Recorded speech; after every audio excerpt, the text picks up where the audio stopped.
അപ്പു എണീറ്റടാ.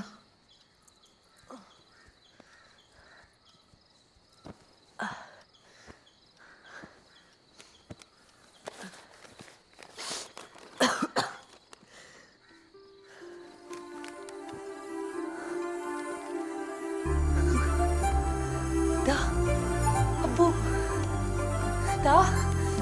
നോക്കി വലിയ കിട്ടി. എവിടെ കിട്ടി? എന്റെ കയ്യിൽ ഒട്ടിയിരുന്നടാ.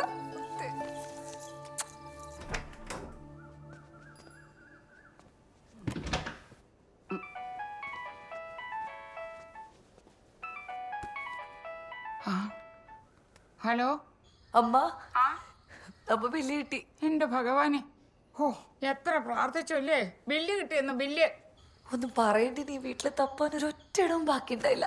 നമ്മൾ ആർക്കും ഒരു ദ്രോഹം ചെയ്തിട്ടില്ലല്ലോ എൻ്റെ കുഞ്ഞെ. നീ ഒരു കാര്യം ചെയ്യ്, എല്ലാവർക്കും കഷ്ടകാലമുള്ള സമയമാണ്. ആ ദേവിയുടെ അമ്പലത്തിൽ കയറിയിട്ടേ 2 രക്തപുഷ്പാഞ്ജലി കഴിച്ചിട്ട് പോരേട്ടാ. ശരി മേന.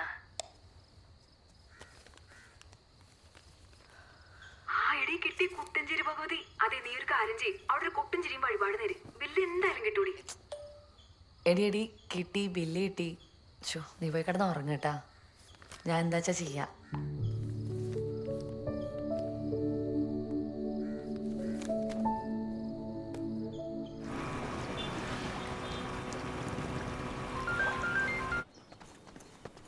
ഹലോ, ആണോ? അടിപൊളി അടിപൊളി. അപ്പൊ ധൈര്യമായിട്ട് വിട്ടോ, കാശ് കിട്ടിയിട്ട് ചെലവ് ചെയ്യണേ.